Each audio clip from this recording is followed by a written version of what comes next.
আসসালামু আলাইকুম রহমতুল্লাহি ওবরকাতুহু। সম্মানিত দর্শক, কাশ্মীর নিয়ে সম্ভবত আরেকটি যুদ্ধ অনিবার্য হয়ে পড়েছে। এই যুদ্ধ পাকিস্তানের সঙ্গে ভারতের প্রাথমিকভাবে শুরু হতে পারে, আর সেটা যদি পরিপূর্ণ যুদ্ধ নাও হয়, মিনিমাম যদি সার্জিক্যাল স্ট্রাইক হয়, সেই সার্জিক্যাল স্ট্রাইকের যে পরিণতি এটি আফগানিস্তানে ছড়িয়ে পড়বে, এটি ভারতবর্ষের মাটিতে ছড়িয়ে পড়বে এবং বাংলাদেশেও তার আঁচ লাগবে। এই যে ঘটনাটি হঠাৎ করে শুরু হলো, সেটা হলো পাকিস্তান, যেটাকে বলা হয় পৃথিবীর ভূস্বর্গ, ইউরোপের যে সুইজারল্যান্ড সারা দুনিয়ার ভূস্বর্গ, এমনি এশিয়ার ভূস্বর্গ হোক বা যাই বলেন না কেন, অপরূপ প্রাকৃতিক সৌন্দর্যের যে লীলাভূমি, সেই লীলাভূমি ভারত অধ্যুষিত যে জম্মু কাশ্মীর, সেই এলাকাকে কেন্দ্র করে এই ভারত রাষ্ট্র সৃষ্টি হওয়ার পর থেকে ভারতের কেন্দ্রীয় সরকার যে অপতৎপরতা চালাচ্ছে এবং সেখানকার যারা অধিবাসী, তাদের মনে ভারত সরকারের বিরুদ্ধে যে বিক্ষোভ এবং বিদ্রোহ, এবং সেই বিক্ষোভ বিদ্রোহকে পুঁজি করে সেই আজাদ কাশ্মীর বলে পরিচিত পাকিস্তান অধ্যুষিত কাশ্মীর যে রয়েছে, এর সঙ্গে জম্মু কাশ্মীর একত্র হওয়ার জন্য, অর্থাৎ পাকিস্তানের অধিকৃত বা পাকিস্তান যে অংশটি রয়েছে, যেটিকে আজাদ কাশ্মীর বলা হয় অর্থাৎ মুক্ত কাশ্মীর, এবং জম্মু কাশ্মীর যে এলাকাটি রয়েছে, সেই এলাকার মুসলমানরা পাকিস্তানের সঙ্গে আসতে চাচ্ছে প্রথম দিন থেকেই। এখন বিনিময়ে তাদেরকে স্বায়ত্তশাসন, আলাদা স্টেট থেকে শুরু করে আরও অনেক সুযোগ সুবিধা নেহরু দিয়েছেন, কিন্তু তারপরেও সেখানকার সমস্যা সমাধান হয়নি, বরং নরেন্দ্র মোদীর জমানাতে উগ্র হিন্দুত্ববাদীরা সেই পুরো পাকিস্তানে প্যালেস্টাইনের মতো ঘটনা ঘটানোর জন্য বা গাজার মতো সেখানে একেবারে পোড়ামাটি নীতি অনুসরণ করার জন্য তারা সরকারকে প্রতিটি মুহূর্তে প্রণোদনা দিচ্ছে। এরই ধারাবাহিকতায় কাশ্মীর সবসময়ই একটা উত্তপ্ত। সেখানে যারা বসবাস করেন অভিজাত মুসলিম সম্প্রদায়, এবং কাশ্মীরের জনগণের ৯৮% হলো মুসলিম জাতিগোষ্ঠীর বা মুসলিম ধর্মের অনুসারী। ভারতের মোট জনসংখ্যা অন অ্যাভারেজে 15% to 16% মুসলিম সম্প্রদায়। তো 15% কিন্তু অনেক। ১৩০ কোটি যদি মুসলমান হন, তার 15% কত হয়? 13%। 13%-এর অর্ধেক ৭, অর্থাৎ প্রায় ২১ কোটি থেকে ২৫ কোটির মতো মুসলমান রয়েছে সমগ্র ভারতবর্ষে। বাংলাদেশের চেয়ে অনেক অনেক বেশি, এমনকি পাকিস্তানের চেয়ে বেশি। এখন সেই মুসলিম জাতিগোষ্ঠী বিভিন্ন জায়গাতে তারা সংখ্যাগরিষ্ঠ, কোথাও সংখ্যালঘিষ্ঠ। যেমন আপনি পশ্চিমবঙ্গের যে সমস্ত এলাকায় মুসলমানরা বেশি, সেখানে কিন্তু হিন্দুরা ঢুকতেও পারে না। আবার দিল্লির যে সমস্ত এলাকাতে মুসলমানরা বেশি, সেখানে কিন্তু দিদারসে গরু জবাই হচ্ছে। আপনি নিজামুদ্দিন আউলিয়ার মাজারের ওখানে গিয়ে দেখেন, দিল্লির মেহেরুলিতে একই অবস্থা। আপনি যদি উত্তরপ্রদেশে যান, এলাহাবাদ, সেখানে মুসলিম সংখ্যাগরিষ্ঠতা রয়েছে এবং সেখানে সব কিছু তারা ডমিনেট করে, হিন্দুরা কিছুই করতে পারে না। কিন্তু যেখানে মুসলিমরা সংখ্যালঘিষ্ঠ, সেখানে হলো হিন্দুরা নির্যাতন চালায়, যেগুলো আমরা পত্রপত্রিকায় দেখি। কিন্তু কাশ্মীরের বিষয়টা হলো আলাদা। ওখানে তারা কেবল সংখ্যাগরিষ্ঠ নয়, ওটা একক একটি রাষ্ট্র গঠন করার জন্য, মানে ৯৮% মুসলমান। এটা তো সৌদি আরবেও নেই, আফগানিস্তানেও এটা নেই, বাংলাদেশে তো নেই। তো এই অবস্থা জম্মু কাশ্মীরে। ফলে এই অঞ্চলটি পুরো ভারতবর্ষের জন্য, যারা শাসক শ্রেণী তাদের জন্য একটা, যারা হিন্দুত্ববাদ প্রতিষ্ঠা করতে চায় তাদের জন্য এটা একটা অ্যাটম বোমা। এই জন্য ছলে বলে কৌশলে এখানে সামরিক উপস্থিতি, এখানে দমন পীড়ন চালানো, এটা যেভাবে তারা চেষ্টা করে যাচ্ছে ভারত সরকার, তার সঙ্গে সঙ্গে আবার পশ্চিমাদের যে ইসলাম ফোবিয়া রয়েছে, সেই ইসলাম ফোবিয়ার কারণে তারা দিল্লির সরকারকে এই অপরাধ করার জন্য সবসময় মদত দেয়। কাশ্মীরে জঘন্য হত্যাকাণ্ড, অর্থাৎ মোদি যখন ক্ষমতা এলো তখন সেখানে যে মিলিটারি সার্জেন্সি চালানো হলো, সেখানে প্রায় ৮ লাখ সেই সৈন্যকে ডিপ্লয় করা হলো। আবার বলছে ৮ লাখ। তো একটা কাশ্মীরের মতো একটা জায়গাতে যদি ৮ লাখ মিলিটারি ডিপ্লয় করে, মানে বছরের পর বছর সেখানে সব কিছু বন্ধ করে দেওয়া হলো, পশ্চিমের একটা ট্রু শব্দ করেনি। এর কারণ হলো ওই যে ইসলাম ফোবিয়া। আবার এখন ধরেন সারা দুনিয়াতে যেভাবে যুদ্ধের দামামা বাড়ছে, যেভাবে গাজাতে সমস্যা হচ্ছে, যেভাবে প্যালেস্টাইনের সমস্যা হচ্ছে, জেরিকোতে সমস্যা হচ্ছে, রাফাতে সমস্যা হচ্ছে, মানে ছোট্ট একটা এলাকা পশ্চিম তীর গাজা, এই পুরো এলাকাটাতে অল্প একটু জায়গা। তো এই অল্প একটু জায়গাকে আলাদা আলাদা ভাগ করে পশ্চিম তীরকে দিয়ে দিয়েছে মাহমুদ আব্বাস, এবং তাকে টাকা দিয়ে, অর্থ দিয়ে, ঠিক গাজাবাসীদের যা আশা আকাঙ্ক্ষা তার এগেনস্টে মাহমুদ আব্বাসকে দাঁড় করিয়েছে। তারাও যেটা একসময় পিএলও ছিল।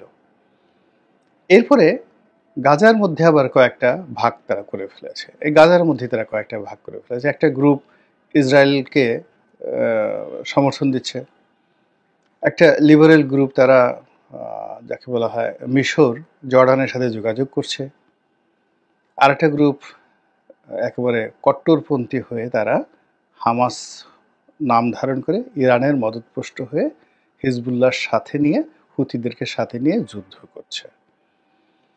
এবং এই যে হিজবুল্লাহ সমর্থিত যে এলাকা বা হুতি সমর্থিত যে সম্প্রদায়, অথবা যাকে বলা হয় গাজাতে যারা শাসন কার্য পরিচালনা করছিল বা করে যাচ্ছে, সেই যোদ্ধাদেরকে নির্মূল করার জন্য ইসরায়েল, আমেরিকা, মিশর এবং জর্ডান একসঙ্গে কাজ করছে।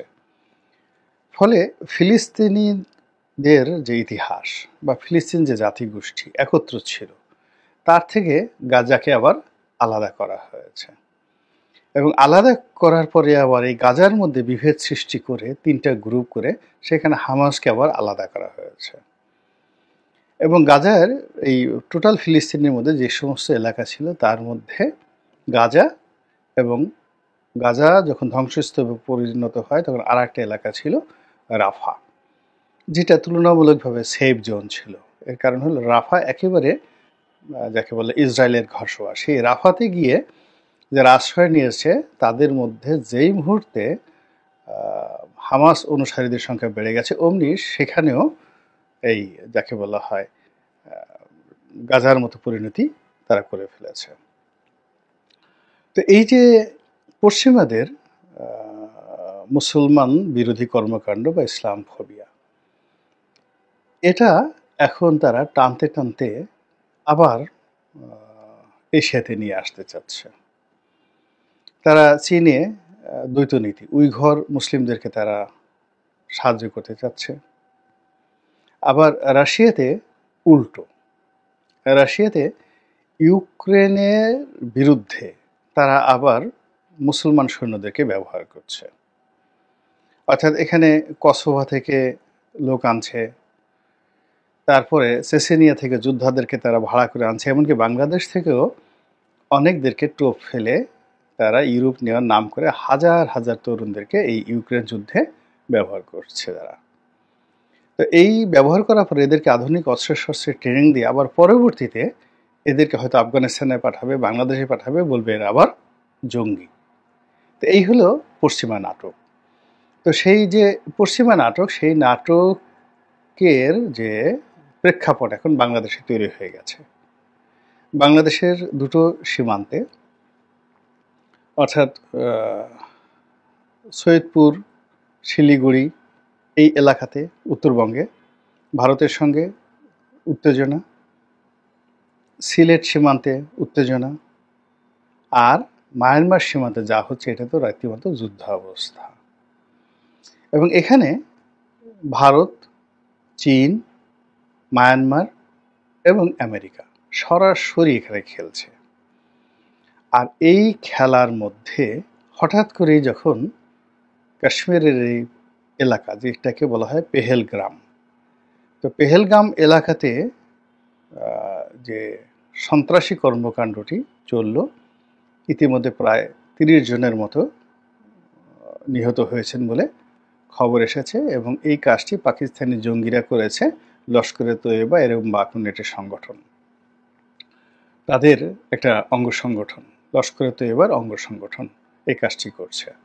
এবং লস্করে তৈয়বার অঙ্গ সংগঠনের কর্মকাণ্ড বাংলাদেশে আছে বলে পশ্চিমা গণমাধ্যমে কিন্তু বহুবার প্রচার করা হয়েছে। অর্থাৎ আনসারুল্লাহ বাংলা টিম থেকে শুরু করে হরকাতুল জিহাদ, হুজি, এরকম অনেক প্রতিষ্ঠানগুলোর সাথে পাকিস্তানের অনেক জঙ্গি গোষ্ঠীর সম্পর্ক রয়েছে। তো কাজেই ভারত যদি এখানে পাকিস্তানে সার্জিক্যাল স্ট্রাইক চালায় এবং সেটা নিয়ে যদি পাকিস্তান কাউন্টার প্রোগ্রাম করে, অর্থাৎ কাউন্টার আক্রমণ তারা করে, এবং সেটা তারা করতে পারে, সেই যোগ্যতা তাদের আছে। এবং ইতিমধ্যে যারা আপনারা খবর পড়েছেন তারা দেখেছেন যে অনেকগুলো লঙ্কাকাণ্ড ঘটে গেছে এই গত কয়েকদিনে। পাকিস্তান ভারতীয়দেরকে বের করে দিয়েছে তাদের দেশ থেকে। ভারতীয় দূতাবাসের যে কর্মকর্তা ৩০ জনে নামিয়ে আনতে বলা হয়েছে, সেখানে মিলিটারি অ্যাটাচি যারা ছিলেন তাদেরকে বহিষ্কার করা হয়েছে। একই অবস্থা ভারত করেছে। ভারত তাদের দেশে যে সকল পাকিস্তানিরা ছিলেন ভিজিট ভিসাতে, তাদেরকে ৪৮ ঘন্টার মধ্যে দেশ ত্যাগ করতে নির্দেশ দিয়েছে। পাকিস্তানের যিনি সেনাপ্রধান তিনি বলেছেন যে কাশ্মীরের জন্য ২ বার যুদ্ধ করেছি, লাগে আরও ১০ বার যুদ্ধ করব। কিন্তু এটা যদি তাদের সীমান্তে, অর্থাৎ ওয়েস্টার্ন ফ্রন্টে, ভারতের ওয়েস্টার্ন ফ্রন্টে এটা থাকতো, পাঞ্জাব ফ্রন্টে এটা থাকতো, কাশ্মীর ফ্রন্টে এটা থাকতো, তাহলে আমাদের কোনো সমস্যা ছিল না। কিন্তু এটা যদি আবার ১৯৭১ সালের মতো ইস্টার্ন ফ্রন্টে চলে আসে, অর্থাৎ পূর্বাঞ্চলীয় এলাকাতে চলে আসে, আমাদের শিলিগুড়িতে চলে আসে, আমাদের কলকাতাতে চলে আসে, আমাদের বেনাপোলে চলে আসে, আমরা কি এই ধাক্কা সামাল দিতে পারবো? কেন চলে আসবে?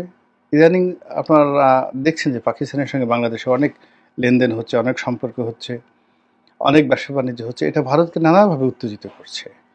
একেবারে ভারত সরাসরি এই ওসিলাতে যদি বলা হয় যে পাকিস্তানের এই জিনিস বাংলাদেশে আছে, পাকিস্তানে বাংলাদেশে বসে তাদের 7 সিস্টারে এই কাজগুলো করতে চায়, এবং হয়তো দেখা গেল ভারতই একটা ঘটনা ঘটিয়ে ফেলল, আসামে একটা ঘটনা ঘটলো, ত্রিপুরাতে, মিজোরামেতে একটা ঘটনা নিজেরা ঘটিয়ে ফেললো এবং বললো এটা বাংলাদেশ থেকে এসেছে। তাদের হাতে মিডিয়া আছে, আন্তর্জাতিক মিডিয়া আছে, আমরা কি করতে পারি বলেন? এবং সেটার প্রেক্ষাপটে যদি এই ফ্রন্টে, এবং ১৯৭১ সনে তারা কিন্তু সেম ঘটনা ঘটেছিল, অর্থাৎ বাংলাদেশে তারা যুদ্ধ শুরু করেছিল ডিসেম্বর মাসের ৩ তারিখ ১৯৭১ সনের।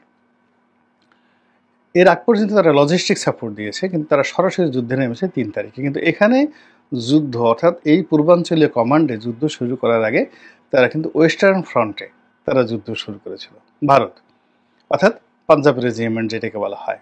ইন্ডিয়ার যেটা, ইন্ডিয়া তো পাঞ্জাব রেজিমেন্ট রয়েছে, পূর্ব পাঞ্জাব, পশ্চিম পাঞ্জাব, তো এরকম। তো সেখানে তারা প্রথম যুদ্ধ শুরু করলো, তারপরে এসে দ্বিতীয় দফাতে এই পূর্বাঞ্চলীয় অঞ্চলে তারা যুদ্ধ শুরু করলো।